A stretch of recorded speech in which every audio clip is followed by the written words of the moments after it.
아마 종교를 가지고 계시는 분들도 많을 거라고 생각합니다. 우리나라에는 길거리를 돌아다니다 보면 교회를 쉽게 발견할 수 있죠. 어디에나 교회가 있고 그만큼 기독교를 믿는 분들이 많다는 걸 뜻하겠습니다. 교회를 비롯해 종교 건물은 신성하다고 여겨지고 그 때문에 당연하게도 귀신이 없을 거라고 생각될 텐데요. 오늘 이야기에서는 이게 절대 아니라는 걸 알 수 있을 겁니다. 수강하시기 전에 출첵 한 번씩 부탁드립니다. 가시지요. 벌써 25년도 더 된 이야기를 꺼내게 되었네요. 당시 저는 서울의 달동네에 살고 있었고 그 좁은 동네에도 교회가 정말 많았습니다. 하나의 동 안에 교회가 얼추 6에서 7개 정도가 있었으니까요. 그런 달동네에서 저의 어린 시절 중 거의 5년을 살았습니다. 매일같이 학교가 끝나면 동네 친구들이 모여 오락도 하고 숨바꼭질도 하고 동네 이곳저곳을 뛰어다니며 놀았던 추억이 많은데요. 그러던 어느 날 같이 놀던 친구 하나가 이번 주에 교회에 가자고 하더군요. 무슨 행사였는지 정확히 기억나진 않지만 어떤 쿠폰 같은 걸로 먹고 싶거나 사고 싶은 것을 사고 파는 그런 행사였습니다. 저희 집은 딱히 종교도 없었고 그렇다고 그걸 막지도 않던 분위기였습니다. 물론 단지 친구들과 함께 논다는 생각에 아무 생각 없이 따라간다고 했죠. 달동네 가장 꼭대기에 있던 그 교회는 동네에서 가장 큰 교회였습니다. 그렇다 보니 주말만 되면 사람들이 북적거렸고 주차 요원들이 따로 있었을 정도로 신자들도 많았죠. 하필 행사를 하다 보니까 그 주 주말에는 사람들이 더욱 많았고 친구들과 함께 교회에 들어가 보니 전도사님이라고 부르는 분이 환영해 주셨습니다. 어린이부 같은 게 있었는데 저희는 여기에 들어가 함께 있던 애들과 같이 활동하게 되었고 정말 재밌었던 기억이 납니다. 그 행사로 처음 교회 가고 나서 몇 번은 더 갔던 것 같습니다. 다만 예배를 보거나 정기적인 활동에 참여하진 않았고 그 큰 교회를 무대 삼아 열심히 뛰어다니기 위해 교회를 찾았던 것이지요. 지하부터 꼭대기까지 숨을 장소도 너무 많았고 특유의 교회 냄새가 나는 방들을 돌아다니다 보면 신기한 물건들도 많았거든요. 원래 교회를 다녔던 친구부터 시작해 저처럼 교회에 다니지 않더라도 이곳에서 함께 놀면서 새로운 즐거움이 생겨날 무렵이었습니다. 평일에는 저녁이 아니고서는 사람들이 그리 많지 않았기 때문에 하교한 다음 친구들끼리 모여 뭐하고 놀까 고민하다가 다같이 교회에 가서 숨바꼭질을 하자는 의견이 나왔습니다. 다들 흔쾌히 알겠다고 말하고는 저번에 숨을 만한 곳을 찾아놨던 기억이 떠오르며 당장 거기에 숨어야겠다는 생각으로 부푼 마음을 안고 교회로 들어갔습니다. 거의 5-6명이 같이 놀았던 것 같은데 다행히 저는 술래에 걸리지 않았죠. 신나게 미리 점 찍어둔 장소로 가서 숨어 있었고 술래인 친구는 찾기 어려웠는지 여기저기 뛰어다니는 소리만 내고 있었습니다. 거의 10분 정도를 숨어 있었을 무렵 갑자기 건물이 떠나가라 비명소리가 들렸습니다. 설마 누군가 다친 건가 싶었었는데 저번에도 비슷한 작전으로 속았던 적이 있어서 당장 나가지는 않고 어떻게 될지 관망하고 있었죠. 그런데 다시 한번 찢어질 듯한 비명소리가 들리더니 어른이 괜찮냐고 물어보는 목소리와 계단을 빠르게 올라가는 소리가 들리더군요. 심각한 상황인 것 같아서 숨어있던 곳에서 나와 소리가 난 곳으로 향했습니다. 2층 정도 올라가 보니까 그곳에는 친구들을 비롯해 어른들도 있었고 저에게 교회를 소개시켜주는 친구가 바닥에 쓰러져 있는 겁니다. 설마 다친 건가 싶어서 왜 쓰러져 있냐고 물어보니까 친구는 정신이 혼미했는지 말도 제대로 못하며 울고 있었죠. 어른들도 당최 영문을 모르니까 몸을 어루만지며 어디 다친 곳은 없는 것 같다고 괜찮은 것 같으니 이제 뚝 울음을 그치라고 달래고 있었죠. 하지만 이내 울고 있던 친구의 행동에 다들 그 자리에서 얼어붙었습니다. 안쪽 방을 손가락으로 가리키면서 저기 귀신 있어요 라고 하는 겁니다.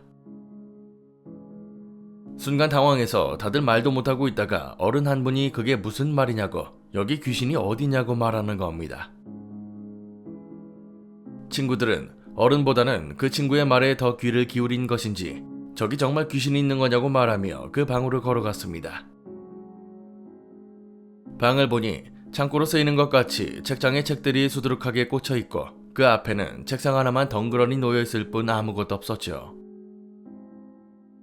친구 하나가 여기 뭔 귀신이 있냐고 물었을 때 쓰러져 있던 친구는 그제서야 정신이 든 것인지 부랴부랴 계단 밑으로 내려가더군요. 어른들은 다시는 여기서 뛰어놀지 말라고 저희에게 당부했고 저희는 이제 놀 곳이 없어졌음에 한탄하며 계단을 따라 밑으로 내려왔습니다. 밖으로 나가보니 어느새 도망친 그 친구 녀석이 저희를 기다리고 있더군요. 저희를 발견하자마자 교회 주변을 빠르게 돌아다니면서 뭔가를 찾기 시작했고 손가락으로 가리키며 저 방이 맞는 것 같다고 저기 귀신이 있다고 하는 겁니다. 무리해서 반 정도는 놀라고 무서워하는 눈치였지만 나머지 반은 방금 보고 왔는데 뭔 귀신이냐고 시큰둥하게 반응했습니다. 하지만 친구 녀석의 반응과 표정은 확실히 달랐죠. 정말 저기 귀신이 있었다고, 그것도 눈이 엄청 큰 여자가 있다고 하는 겁니다. 술래잡기를 할 때 본인이 그 방으로 들어가 숨어 있었는데 책장 옆에 작은 공간이 있어서 그 안으로 들어가 밖을 살짝 보고 있었대요. 그러다 발소리가 들리면 다시 얼굴을 집어넣고 소리가 안 들리면 다시 밖을 쳐다봤는데 어느 순간 발소리가 뚝 끊겼답니다. 그래서 살짝 얼굴을 빼서 문 쪽을 봤는데 문이 열려있는 와중에 그 바로 옆에 웬 여자가 끼어있더랍니다. 문이 열리면 그 왼편이 가려지는 구조였는데 그곳에 여자가 있더라는 거죠. 우두커니 서서 본인을 쳐다보고는 씩 웃더랍니다. 다른 건 몰라도 정말 무서웠던 건 그 여자가 양손을 딱 얼굴까지만 올리고 마치 누군가를 반겨줄 때 하는 행동처럼 좌우로 돌리고 있더랍니다. 친구 말이 가게 신장기 옆에 쓸 때 자주 보는 나레이터들이 어서 오라고 할 때 하는 것처럼 두 손을 흔들고 있더라는 거죠. 친구의 묘사가 어찌나 무섭던지 괜스레 아까 가리켰던 방을 올려다봤습니다. 물론 그날 이후로 교회에 들어갈 수도 없게 되었지만 근처에도 가기 싫어질 정도로 무섭고 겁이 나더군요. 그렇게 얼마나 흘렀을까. 그때 사건은 까마득히 잊어버린 채 살고 있는데 학교에서 놀고 있을 때 그때 같이 놀던 친구가 저희 반으로 뛰어왔습니다. 엄청 호들갑을 떨길래 뭐 재밌는 일이라도 있나 싶어서 눈을 번뜩였죠. 그런데 이놈이 친구들 다 불러다 놓고 하는 말 때문에 한바탕 난리가 났습니다. 이놈이 앞서 말했던 가족들과 그 교회를 다니고 있던 친구였는데 엄마가 어제 대박 이야기를 해줬다고 하면서 목사님이 기절했다고 하더군요. 뜬금없이 목사님이 왜 기절하냐고 물었더니 어제 엄마가 저녁을 차려주고 저녁 예배를 보러 교회에 가셨답니다. 저녁에도 오는 신자들이 많긴 한데 그나마 저녁 예배는 사람들이 그리 많지 않았죠. 최근 들어 엄마가 저녁 예배를 자주 가셨는데 이날은 평소와 달리 너무 늦게 집에 오셨다고 하더군요. 친구는 대수롭지 않게 생각하며 아버지와 TV를 보고 있었는데 대뜸 엄마가 오늘 목사님 예배드리다 말고 귀신을 보신 건지 기절하셨다고 하셨대요. 귀신 이야기에 솔깃해서 자세히 이야기를 물어봤는데 그냥 말 그대로 예배 말씀을 하시다가 여기가 어디라고 자꾸 나타나는 거야? 라고 소리를 지르시고는 어버버 하시다가 눈을 뒤집고 그대로 기절을 하셨다는 겁니다. 다들 깜짝 놀라서 목사님 부축하고 물 떠다 드리고 구급차도 불렀대요. 하필 그날은 사람이 많지도 않아서 괜히 엄마도 다른 신도들과 따라갔다는 겁니다. 구급차보다 약간 늦게 병원에 도착해 목사님에게 가봤더니 다행히도 그 사이 정신이 드셨는데 반응이 너무 이상하더래요. 애써 침착하려고 한다랄까 분명 얼굴에는 겁에 질린 게 티가 나는데 어떻게 해서든 평정심을 유지하려고 하는 건지 애써 노력하는 게 보이더라는 거죠. 부목사들을 비롯해서 목사님 괜찮으시니까 집으로 돌아가시라고 해서 다 같이 나왔는데 신자 중에 나이가 지긋한 권사님께서 아무래도 헛것을 보신 것 같다고 하셨대요. 할머니께서는 여기 엄청 오래 사신 분이었고 교회에서도 활동을 오래 하셨는데 며칠 전에 다른 분에게 목사님이 귀신을 보셨다는 이야기를 들었다는 겁니다. 그리고 오늘도 하시는 말씀을 생각해보면 분명 보신 것 같다고 아마 그 귀신 때문에 기절하신 게 맞을 거라고 말씀하시더래요. 아무리 그래도 갑자기 교회에서 귀신 소동이 일어나니까 당초 이야기가 어렵더랍니다. 그런데 할머니께서 그 뒤에 하시는 말씀 때문에 덜컥 겁이 나더라는 거죠. 이 교회가 세워진 지 채 10년이 안 되었는데 그 전에는 그냥 집들이 있던 곳이었답니다. 집들이 다닥다닥 붙어있던 곳을 허물고 대형 교회가 들어선 건데 이미 교회가 들어서기 전부터 거기서 귀신 나온다는 소문이 많았다고 하더군요. 눈이 큰 여자가 밤마다 꾸미고 생시고 다 나타나는 바람에 거기서 살던 사람들 중 몇 가구가 도망치듯 빠져나왔다고 합니다. 특히 눈이 엄청 큰 여자가 집집마다 나오기도 했고 어쩔 때는 옆집에 있던 사람들과 동시에 꿈에 나타날 때도 있었대요. 그리고 귀신을 봤다고 하는 사람들이 하나같이 말하길 여자가 입꼬리를 위로 올리고 두 팔을 들고 흔들면서 보고 있었다라는 거죠.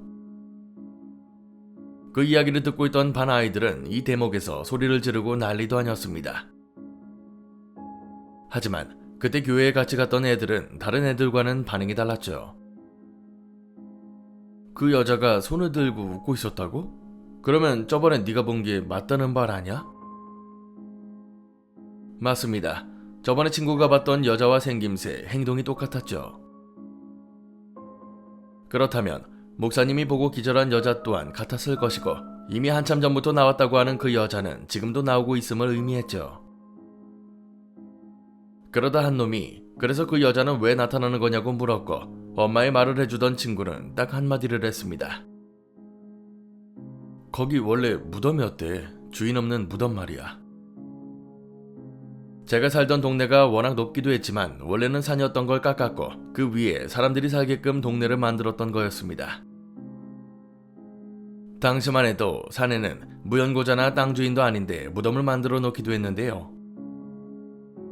처음 이곳을 개발했을 때 꼭대기에 무덤 하나가 있었고 주인을 찾을 수도 없었고 그렇다고 공사를 안 할 수 없으니 그냥 그 위에 집을 지은 겁니다. 그 이후부터 그곳에 들어가 사는 사람들은 그 여자를 만났던 것이고 심지어 교회로 바뀐 시점에도 여전히 귀신을 봤던 겁니다. 초등학생들의 입으로 전해진 이야기는 동네방네 빠르게 퍼져나갔고 한 번도 그런 이야기를 들어본 적 없던 저희 부모님도 그 이야기를 인지하셨습니다. 물론 저야 교회에 갈 일이 없어서 직접적으로 관계는 없었지만 아무래도 신자들이 유지되어야 했던 교회 입장에서는 난감했을 겁니다. 그날 이후로 몇 번이고 목사님이 귀신 같은 건 없다고 말씀하셨다는데 잊을만 하면 가끔씩 교회에 다니는 친구들에게 누가 귀신 봤다고 들었던 것 같습니다.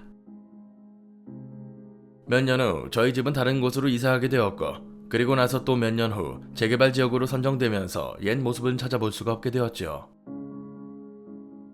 1년에 몇 번은 그 교회가 있었던 자리를 지나는데 지금은 꽤나 멋진 아파트가 그곳에 들어서 있습니다. 거길 지날 때마다 아직도 그곳에 귀신이 나올지 괜히 궁금하네요. 이야기는 여기까지입니다. 실제로 예전도 그렇지만은 지금도 대규모 공사를 할 때면 사람 뼈가 나온다고 하죠.